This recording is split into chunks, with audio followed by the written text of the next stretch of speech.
yung natutunan ko doon sa Parañaque, pumunta tayo doon, is yung bakit hindi pare-parehas tayo ng blessings? Bakit naglilingkod din naman ako? Pero bakit ito lang ako? Pero bakit siya? Iba yung blessings niya. Kasi nga, di ba, ang sabi ni Pastor Dong, yung sisidlan natin, yung puso natin, yung faith natin, ay iba-iba. So, mangarap tayo. Parang yun yung naging mangarap tayo. Anong pangarap natin? Diba, ang pangarap is hindi naman puro success in life lang. Ang pangarap is, ma-achieve mo kung ano yung gusto ng Diyos para sa'yo. Yun yung pangarap. And, dun sa sinabi niya na may miracle na mangyayari, di ba sabi Diyos sa Parañaque? Meron po talaga.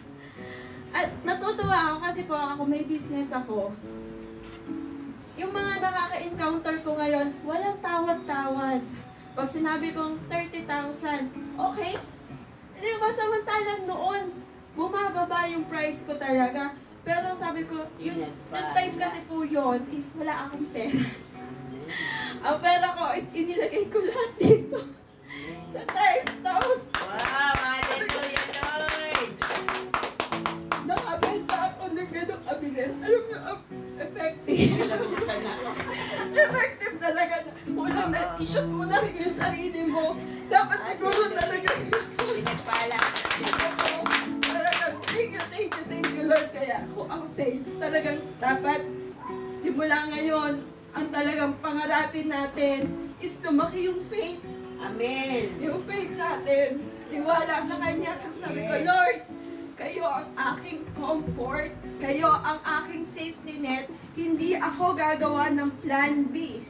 Kasi kung may plan B tayo, parang hindi kayo nagtitiwala sa Diyos. Diba? Para sa akin. Kaya sabi ko, Lord, wala akong plan B. Kayo ang aking safety net.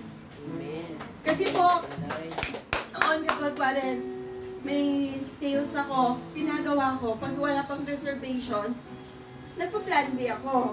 Kumakausap pa rin ako ng ibang tao. Pero ngayon, kahit walang reservation, alam ko na, Lord, bigay mo yan. Amen. Kaya, thank you, Lord. So, blessings na ibinibigay ninyo. And lahat tayo mangarap tayo na palakihin pa ng Diyos ang puso natin para sa Kanya, na mabago ang puso natin at manahan si Kristo sa puso natin. Yun lang po. Amen.